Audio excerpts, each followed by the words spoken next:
situasi saat ini masyarakat tuh mengungsi ke Koramil, Kodim maupun di Polres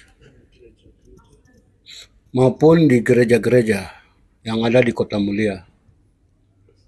Saya sangat sayangkan bahwa perang ini jika dibiarkan dalam waktu yang panjang, terlalu lama dan berlarut-larut, itu eskalasinya akan semakin meningkat. Di sini saya lebih melihat kepada persoalan pemilihan. Jadi kalau pemilihan itu kan mestinya kita lihat sebagai agenda negara. Jadi untuk pemilihan kali ini itu kan di seluruh Indonesia ini terjadi pemilihan serentak. Puncak Jaya sendiri dalam proses pemilihan kemarin itu kan kita lihat persoalannya di sana terjadi konflik. Mereka tidak lakukan komunikasi-komunikasi terbuka ke pemerintah pusat.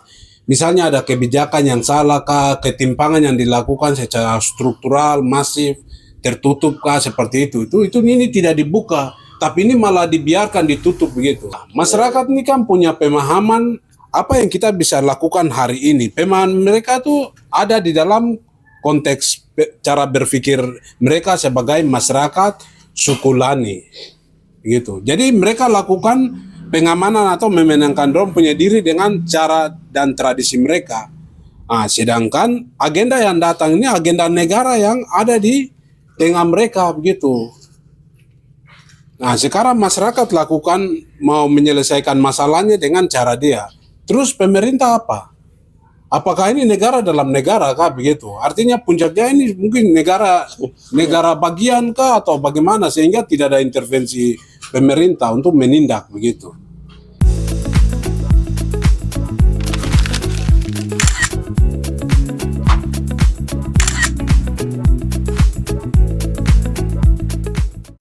Baik, selamat siang pemirsa Teru TV di mana Anda berada.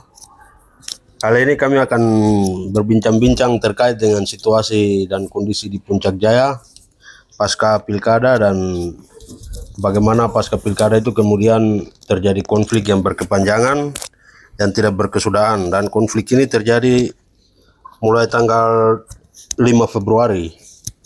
5 Februari dari 26 November tahun 2024. Kemudian berlanjut lagi di 5 Februari, itu sekitar 693 warga mengungsi, kemudian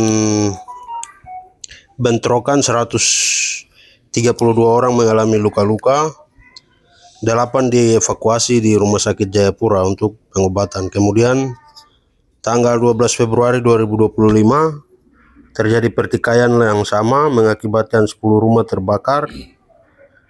Dan kemarin pada tanggal berapa? Bulan ini itu ada sekitar 12 orang yang mengalami konflik. Meninggal. Ya, 12 orang yang meninggal akibat dari peperangan. 8 orang yang meninggal. Jadi 20 orang. Begitu kiranya data-data dan gambaran akibat konflik yang terjadi. Ada rumah warga, ratusan rumah yang terbakar, warga kesusahan mendapatkan akses makanan dan keamanannya tidak terjamin. Nah, kita akan bahas lebih jauh, namun di samping kami telah hadir dari Badan Pengurus Anlabe Puja, yang mana akan memberikan pikiran, gagasan mereka terkait dengan situasi konflik untuk supaya bagaimana mencari perdamaian dan bagaimana minimal konflik itu bisa dihentikan baik melalui jalur mekanisme hukum tapi juga melalui kebudayaan atau adat istiadat masyarakat suku Lani yang ada di Puncak Jaya. Baik, untuk tidak membuang-buang waktu saya akan serahkan langsung ke Bung Lexi DGI sebagai senioritas dari Anlabe Puja untuk bagaimana menyampaikan pikirannya, pandangan, gagasannya terkait dengan konflik yang hari ini terjadi di Puncak Jaya. Silakan, Bung. Ya, baik. Terima kasih untuk waktunya. Selamat siang untuk kita semua. Di sini saya lebih melihat kepada persoalan pemilihan. Jadi kalau pemilihan itu kan mestinya kita lihat sebagai agenda negara. Agenda negara yang memang itu ada aturan. Jadi untuk pemilihan kali ini itu kan di seluruh Indonesia ini terjadi pemilihan serentak. Puncak Jaya sendiri dalam proses pemilihan kemarin itu kan kita lihat persoalannya di sana terjadi konflik dalam proses pemilihan itu berjalan. Tapi di dalam proses berjalan banyak korban yang berjatuhan, kemudian tidak ada penanganan hukum oleh pihak keamanan di sana. Dan menurut saya itu kan terjadi sebuah pembiaran. Proses pembiaran itu terjadi di Kabupaten Puncak Jaya. Akhirnya dapat merenggut banyak nyawa manusia di sana dari kedua belah pihak. Kemudian beberapa rumah juga ikut dibakar. Kemudian banyak harta benda, ternak dan segala macam juga ikut dirubah. Cuma yang saya lihat di sana kan peran pihak keamanan ini tidak sama sekali berfungsi itu di sana. Artinya ada langkah-langkah tegas yang harus itu mestinya diambil oleh pihak Kapolres Kabupaten Puncak Jaya untuk melakukan penertiban di daerah Kabupaten Puncak Jaya. Tapi karena keseriusan pihak keamanan, akhirnya korban berjatuhan dalam jumlah yang banyak. Kemudian sampai dengan hari ini persoalan di Kabupaten Puncak Jaya masih belum diselesaikan dengan baik. Kalau kita melihat pilkada itu adalah agenda negara, yang saya sampai hari ini belum bisa menerima itu, kemudian di mana itu namanya tanggung jawab pemerintah dalam penyelesaian persoalan itu. Bukan lagi pemerintah cuma bisa mengagendakan agenda negara untuk pemilihan itu bisa terjadi di seluruh Indonesia. Tapi jika terjadi konflik seperti begini, di mana pemerintah itu? Itu yang perlu kita semua ini pahami baik. Pemerintah negara Republik Indonesia itu di mana kewenangannya? Tanggung jawab dia itu kemana kalau situasinya sudah terjadi konflik? Misalkan konflik, kalau saya pribadi saya bilang konflik Kabupaten Puncak Jaya itu konflik yang dibiarkan, konflik brutal yang dibiarkan oleh pemerintah Republik Indonesia di tanah Papua. Karena apa keterlambatan dalam penyelesaian masalah ini dibiarkan berlarut atau karena akibat dari politik kemudian dibiarkan karena dianggap ini sebuah tradisi jadi dibiarkan begitu atau seperti apa ya? Nah itu kan seperti begini, begitu konflik itu terjadi ada pihak keamanan gitu. Ya. Sekarang langkah-langkah strategis seperti apa yang pihak keamanan dalam hal ini kepolisian itu melakukan. Ini update-nya juga tidak jelas. Mestinya pihak keamanan itu mengupdate setiap proses yang mereka lakukan sepanjang konflik itu berlangsung di atas. Semenjak konflik itu terjadi. Tapi saya lihat hal itu juga tidak terjadi. Kemudian yang berikut, itu tidak ada penegasan dari pemerintah pusat. Jika terjadi konflik seperti begini, bagaimana proses penahanannya, penyelesaiannya? Nah, ini saya lihat sampai detik ini itu tidak ada. Saya lihat macam pembiaran itu murni subur terjadi di Kabupaten Puncak Jaya untuk pemilihan yang kali ini.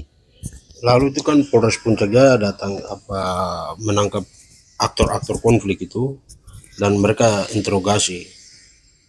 Ada dari kubu paslon 1 juga kubu paslon 2. Apakah itu sangat membantu untuk menyelesaikan konflik atau mekanismenya yang baik untuk sekaligus mendamaikan konflik di Puncak Jaya itu bagaimana, seperti apa?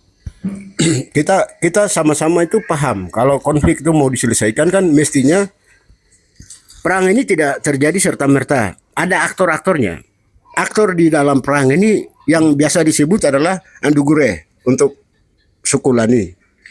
Ya, Andugure dalam persoalan konflik di Puncak Jaya ini kan sudah jelas. Kedua bakal calon.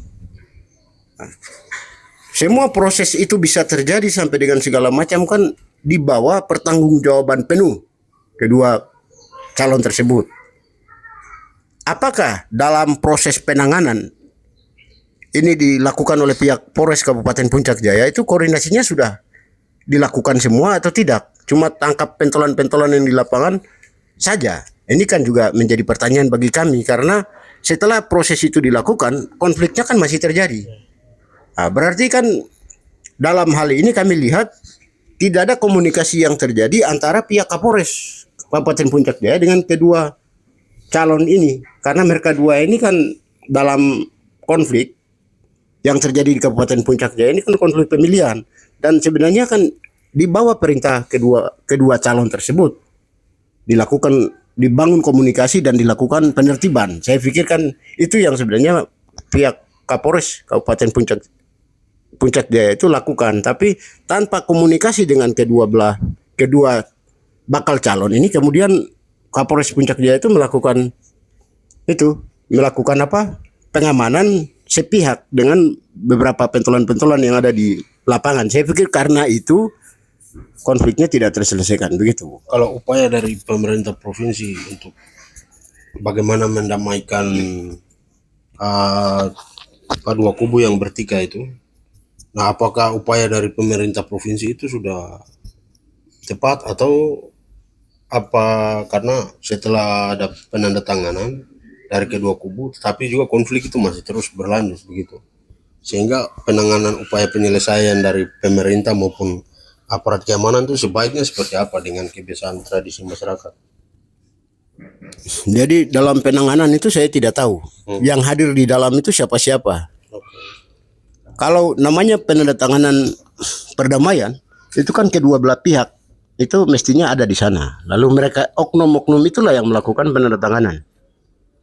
Itu kalau secara administrasi, tapi secara adat ini juga kan harus kita lihat.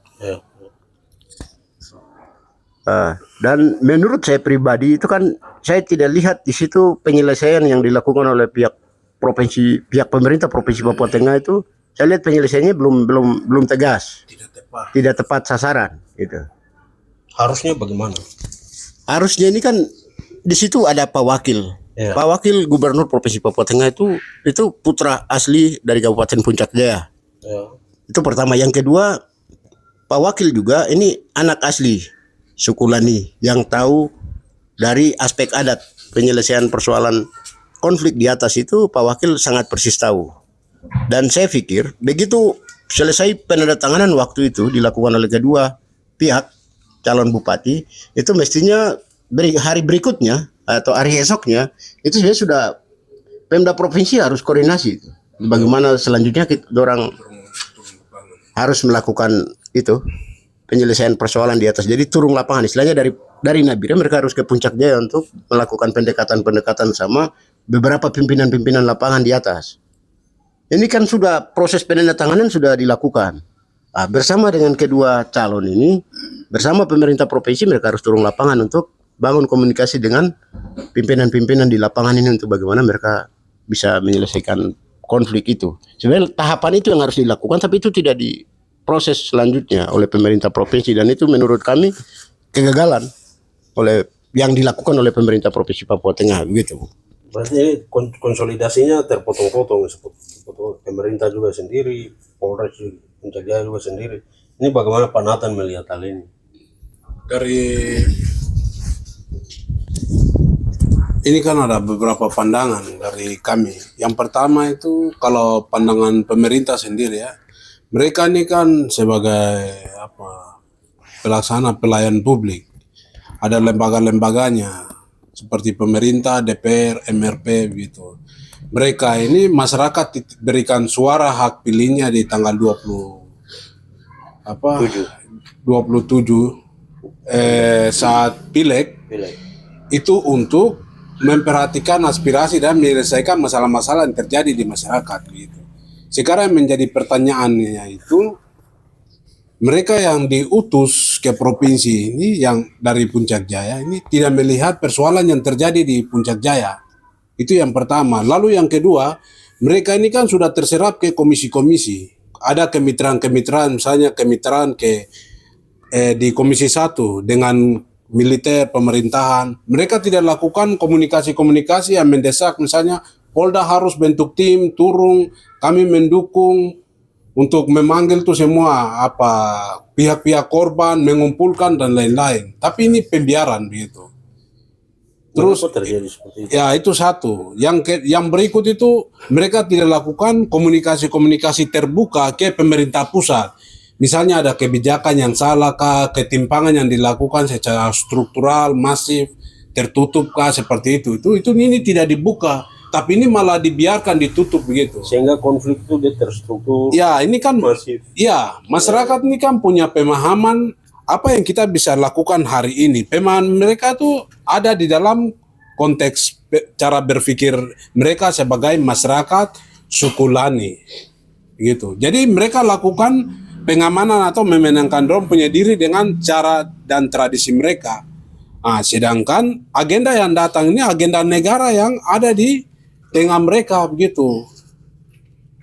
Nah, sekarang masyarakat lakukan mau menyelesaikan masalahnya dengan cara dia. Terus pemerintah apa? Apakah ini negara dalam negara kah begitu? Artinya Puncak Jaya ini mungkin negara bagian kah atau bagaimana sehingga tidak ada intervensi pemerintah untuk menindak begitu.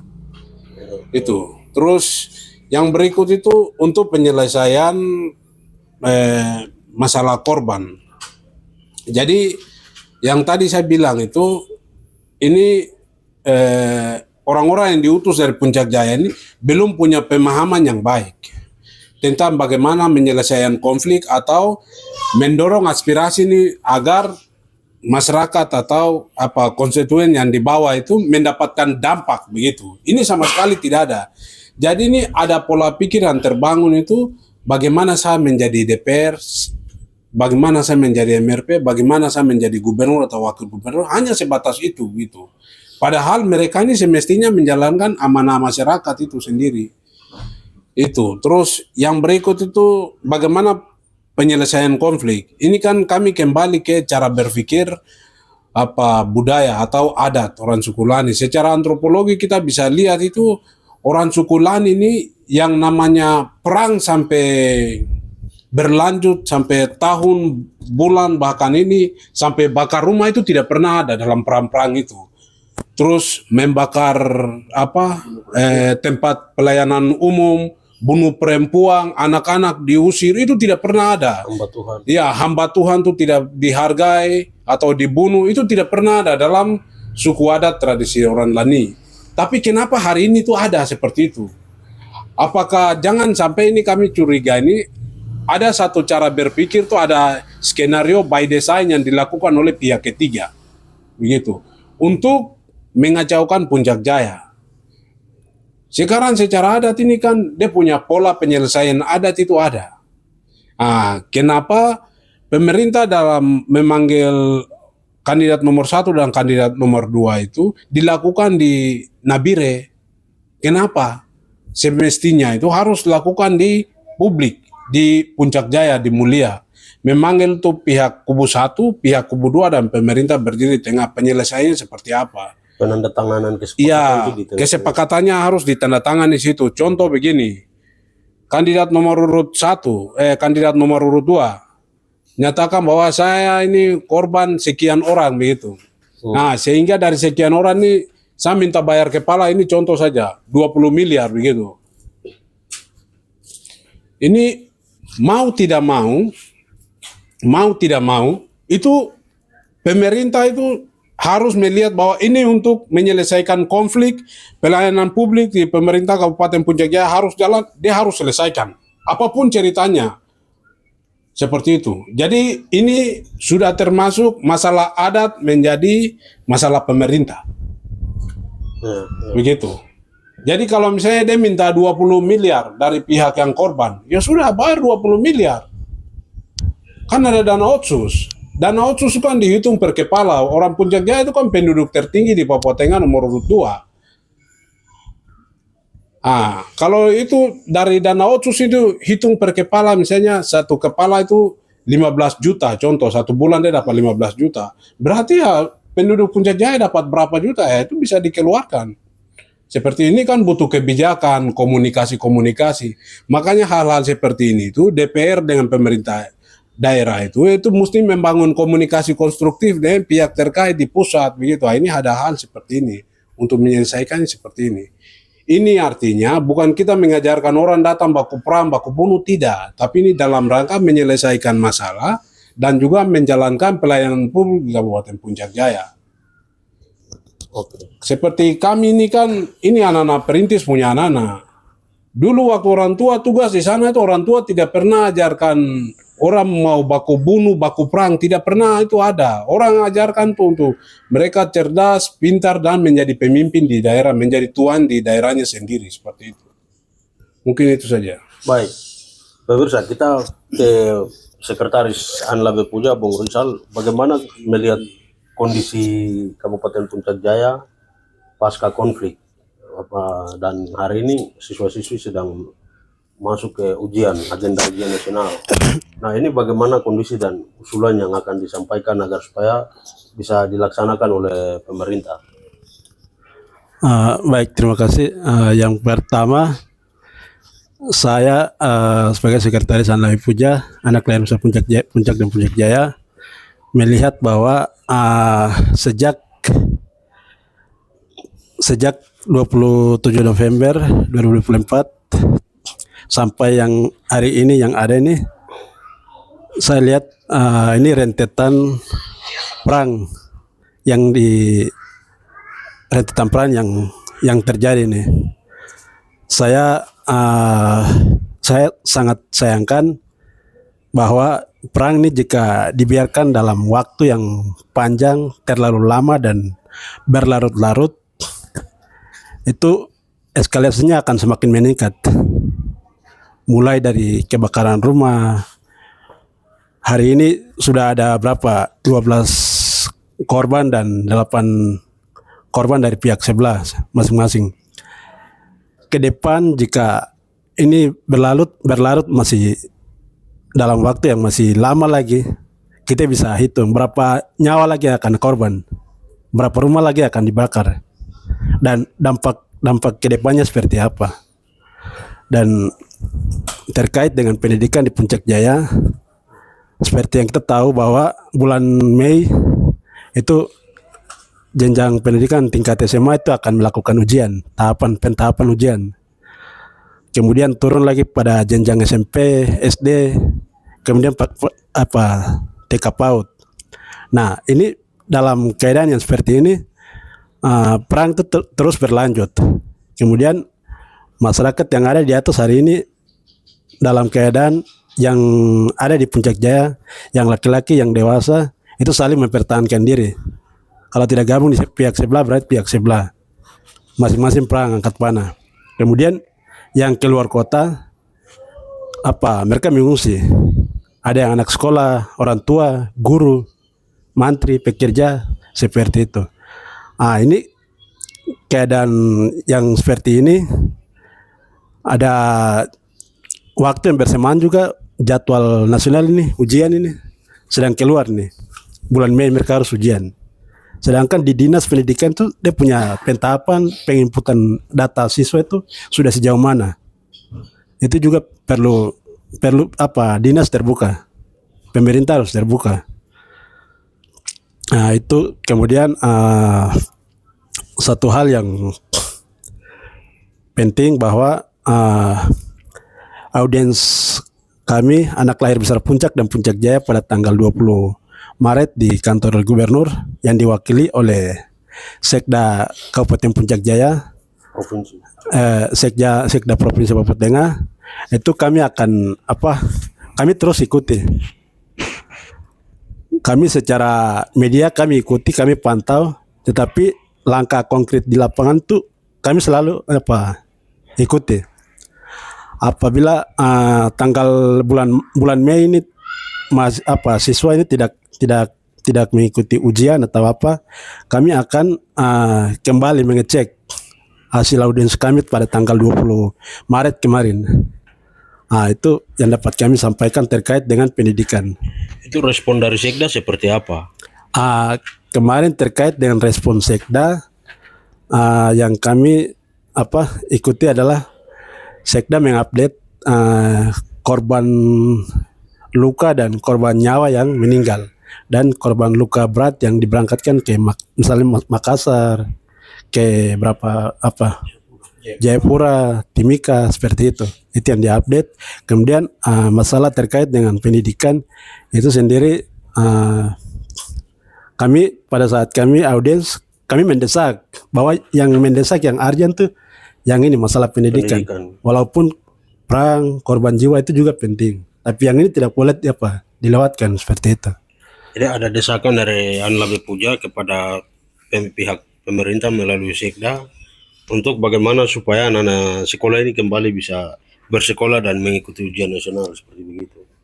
Ya, terkait dengan desakan kami itu karena urgent kami tekankan ke pemerintah provinsi. Nah, hasil audiens kami itu akan kami kawal sampai misalnya bulan Mei SMP ujiannya kapan kami akan ikuti dan kami akan kawal terus seperti itu. Baik, kita akan pindah lagi ke narasumber kami di Pak Frans. Mungkin gambaran kondisi sosial masyarakat saat ini bagaimana pasca perang ini, dan bisa ceritakan situasi Mulia berdasarkan mungkin ada informasi yang mereka sampaikan langsung dari lapangan atau mungkin Bung dapat membaca di media-media yang ada, bisa jelaskan ke publik terkait dengan situasi Puncak Jaya hari ini. Baik, terima kasih. Situasi saat ini di Puncak Jaya mulai dari perekonomian lumpuh total. Lumpuh total artinya dari kendaraan yang keluar dari Wamena tidak dapat beroperasi. Kemudian hanya bisa beroperasi hanya pesawat, yaitu dari Timika, Nabire maupun Jayapura ataupun dari Wamena. Sehingga situasi saat ini masyarakat tuh mengungsi ke Koramil, Kodim maupun di Polres maupun di gereja-gereja yang ada di Kota Mulia. Dengan adanya konflik yang berkepanjangan itu pasokan makanan kepada keluarga yang mengungsi ini itu bisa mengikut kelaparan yang nanti berkepanjangan akibat konflik ini. Jadi sebaiknya kita mencari solusi bagaimana masalah ini kita bisa audiensi dengan berbagai pihak yang ada sehingga bisa dapat berdamai di Puncak Jaya seperti itu. Pelayanan pemerintahan bagaimana sementara ini? Kantor-kantor masih libur kah atau sudah berjalan? Sampai saat ini untuk pemerintahan untuk di Puncak Jaya tidak berjalan. Dari pasca kejadian konflik sampai saat ini pemerintahan tidak berjalan. Oke. Begitupun dengan pelayanan yang lainnya. Begitupun dengan pelayanan yang lainnya. Yang mungkin yang berjalan mungkin pihak teman-teman dari pihak kesehatan itu yang mungkin sementara masih berjalan. Pelayanan di rumah sakit maupun puskesmas itu juga dalam Kota Mulia. Oke, itu semua terjadi itu karena dampak dari konflik yang berkepanjangan. Dan kalau kira-kira solusi dari Anla Bepuja atau pikiran gagasan perdamaian itu seperti apa?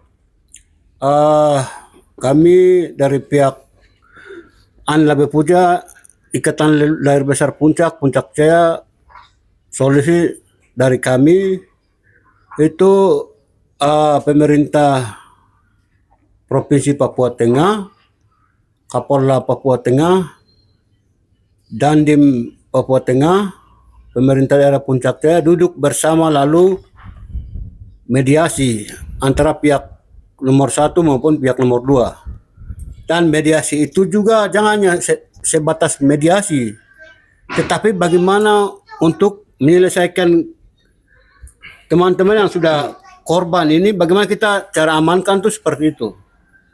Pengamanannya harus begitu. Kalau untuk sebatas mediasi itu tidak ada penyelesaian akan dijawab. Tapi kalau kita mediasi semua tuh dijawab langsung secara respon cepat. Seperti itu. Baik, terima kasih. Kita pindah lagi ke Bung Leksi. Kira-kira dari teori resolusi konflik, kira-kira upaya-upaya menyelesaikan konflik horizontal ini bagaimana yang harus dilakukan oleh semua pihak? Salah satunya tadi upaya melalui adat, tapi yang mendesak sekarang agar supaya perang dihentikan dulu itu cara apa yang akan dilakukan?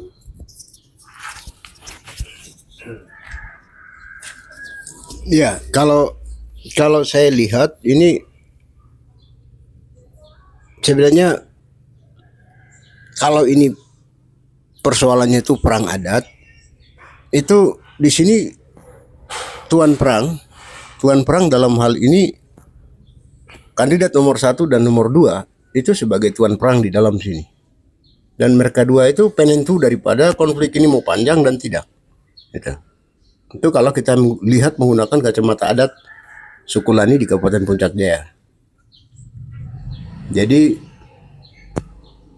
menurut saya mereka dua ini sebenarnya yang harus hadir di sana untuk menyelesaikan persoalan ini.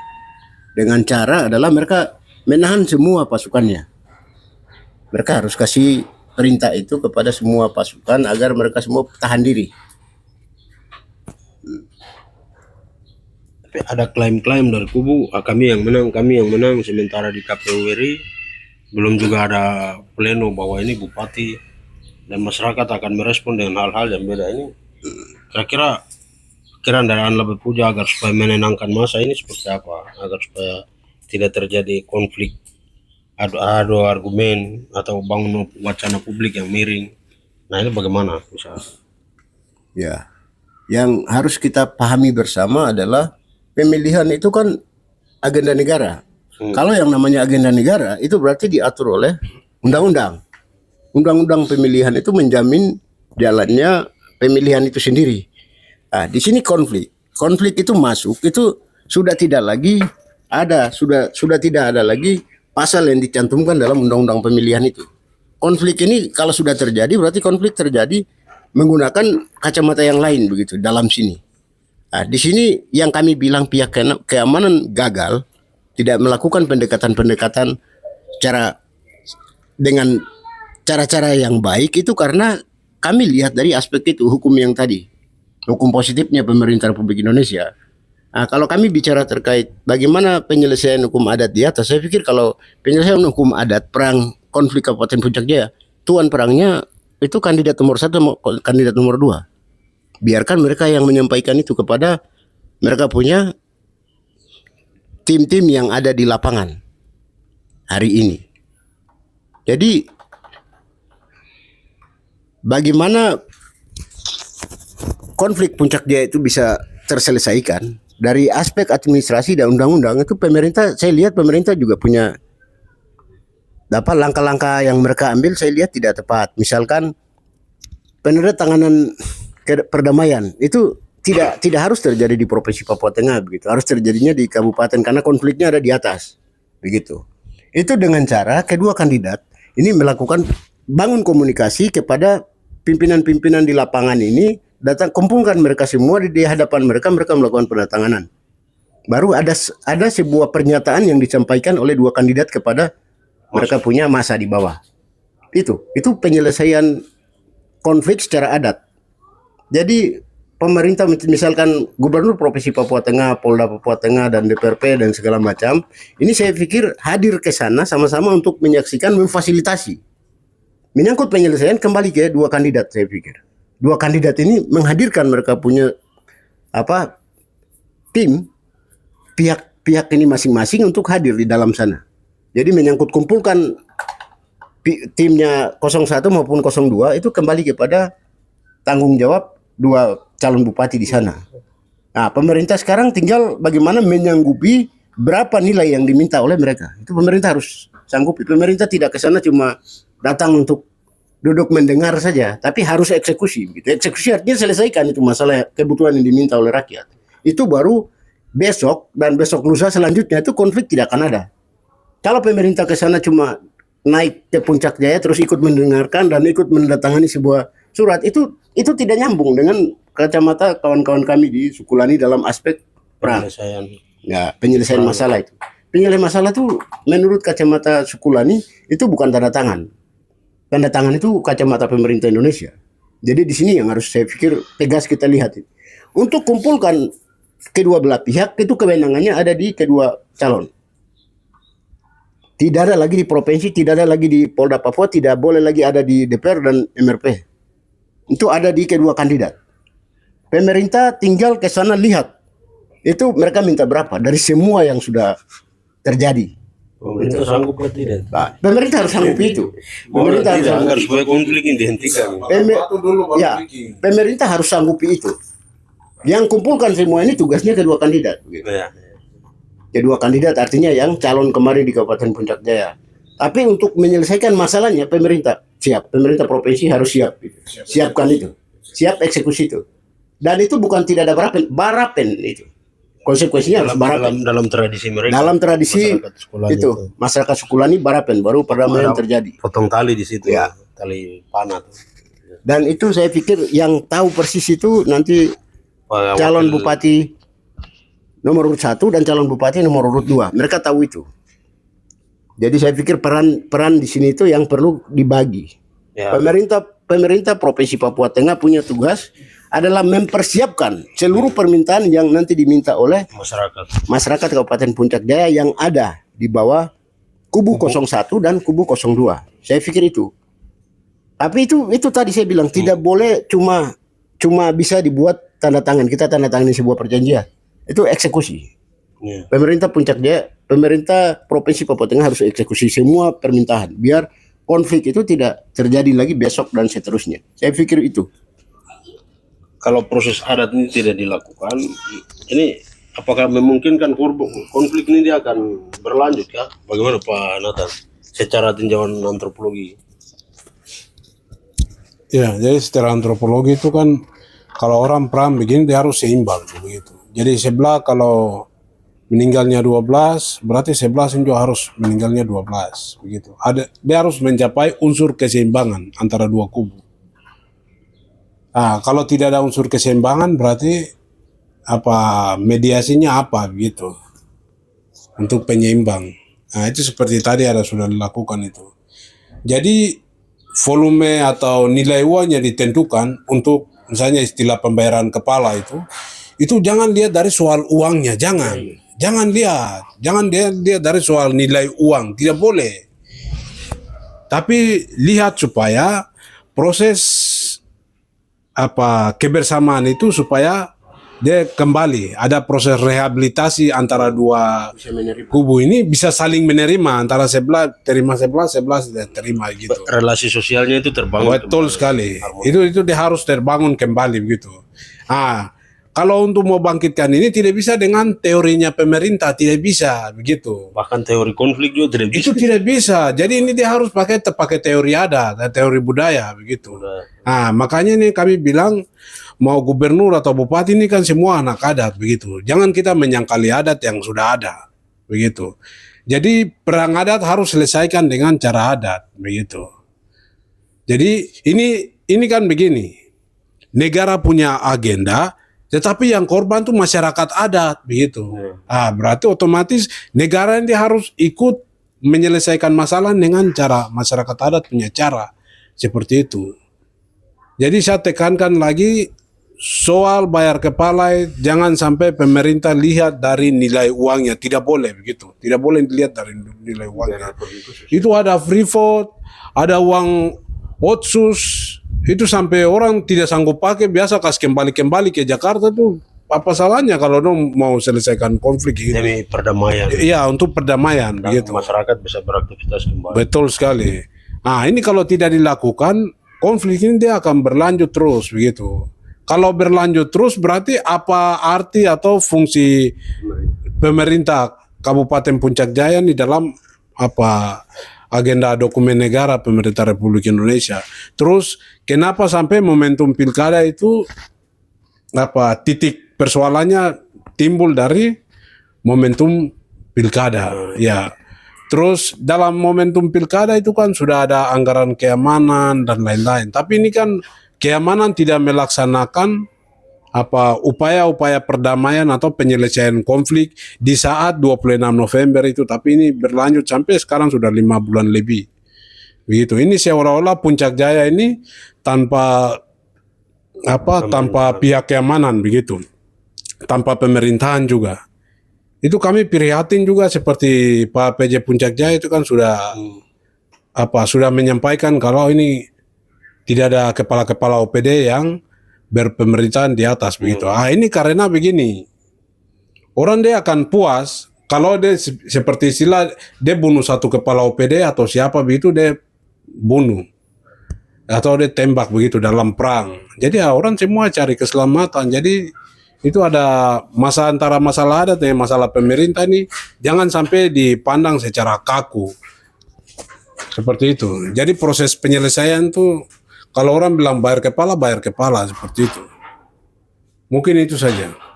Baik, dari beberapa sumber yang kami telusuri juga ada upaya-upaya perdamaian yang dilakukan oleh PJ Bupati Puncak Jaya, Pak Yopi Murib, itu bagaimana meningkatkan komunikasi untuk mencegah konflik yang terjadi, kemudian merangkul kedua belah pihak dengan cara mendatangi posko-posko, memberikan bantuan bahan makanan untuk pihak-pihak yang bertikai, mendatangi keluarga korban yang meninggal dunia, melakukan pendekatan persuasif, mencari jalan damai, dan intinya bagaimana memastikan Puncak Jaya aman dan damai.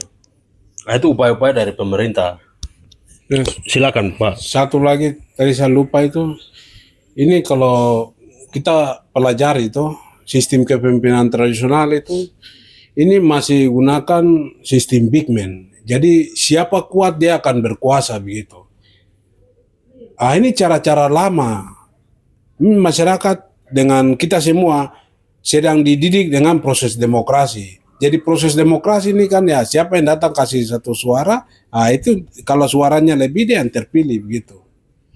Jadi ini antara proses demokrasi untuk melahirkan pemimpin itu beda dengan proses demokrasi yang terjadi di masyarakat. Ya saya perang dulu baru saya naik jadi pemimpin di daerah. Tidak berlaku dalam konsep kepemimpinan big man itu. Ini berlaku, makanya masyarakat lakukan itu. Ini pemerintah tidak mengerti di sini. Konteks antropologinya pemerintah tidak mengerti. Oh, ini sistem big man yang sedang digunakan. Jadi proses pendekatannya harus mesti pendekatan kebudayaan itu harus didorong lebih dahulu. Ini tidak pernah dilakukan. Terus pemerintah juga tidak bisa langsung masuk dengan aturan-aturan pemerintah untuk menyelesaikan masalah, itu juga tidak bisa. Jadi harus juga melakukan pendekatan kebudayaan begitu. Ya. Dan kebudayaan ini kan tidak terlepas dari di mana masyarakat adat itu berada. Jadi semoga Puncak Jaya ini bisa berdamai kembali. Mungkin ada hal-hal lagi yang mau ditambahkan dari Bung Rizal atau Pak Ketua. Kalau tidak ada, mungkin ada closing statement dari Bung Lexi mewakili forum atau ikatan anak lahir besar Puncak dan Puncak Jaya untuk menyikapi situasi konflik yang terjadi di Puncak Jaya sudah memakan waktu 5 bulan ini. Silakan Bu. Ya, terima kasih. Jadi saya pikir kita tidak boleh mengambil sikap pembiaran terhadap konflik di Kabupaten Puncak Jaya, tapi saya pikir pemerintah Provinsi Papua Tengah dan DPR Provinsi Papua Tengah, terus MRP, kemudian Polda Papua Tengah, itu saya pikir dari sekian korban yang terjadi di Kabupaten Puncak Jaya itu, saya pikir kita semua paham. Sudah endingnya kita tangkap itu kemana arahnya. Jadi alangkah baiknya mari semua peduli, itu saya pikir penting. Padahal itu tugas bapak-bapak dorang. Tapi saya minta lagi di sini untuk bapak-bapak harus peduli terhadap situasi di Kabupaten Puncak Jaya. Karena ini penyelesaian persoalan konflik di atas itu tetap akan kembali kepada tanggung jawab kedua kandidat di Kabupaten Puncak Jaya. Dan pemerintah Provinsi Papua Tengah tidak boleh tidak boleh bangun komunikasi tanpa melibatkan kandidat nomor 1 maupun kandidat nomor 2 di Kabupaten Puncak Jaya dalam proses penyelesaian seluruh persoalan yang terjadi di Kabupaten Puncak Jaya. Keterlibatan kedua kandidat itu sangat penting dalam penyelesaian masalah konflik di Kabupaten Puncak Jaya. Jadi saya pikir itu yang perlu didahulukan, menyangkut pendekatan dan komunikasi yang nanti terbangun ke tingkat bawah kepada orang tua kita di Kabupaten Puncak Jaya. Itu kewenangannya ada di kandidat nomor 1 dan kandidat nomor 2. Tidak ada di orang siapa-siapa selain dari kandidat nomor 1 dan kandidat nomor 2. Jadi pemerintah Provinsi Papua Tengah harus memperhatikan itu. Itu yang saya pikir penting untuk pemerintah menyikapi dan ikut mempedulikan konflik Kabupaten Puncak Jaya untuk kita menyelesaikan persoalan di Kabupaten Puncak Jaya. Mungkin begitu. Baik pemirsa, kita sudah berada di ujung diskusi kita dan terima kasih atas kehadirannya Bapak-bapak sekalian. Semoga situasi Puncak Jaya aman dan bisa diselesaikan. Sekian dan terima kasih. No, no. Mau lapor dulu.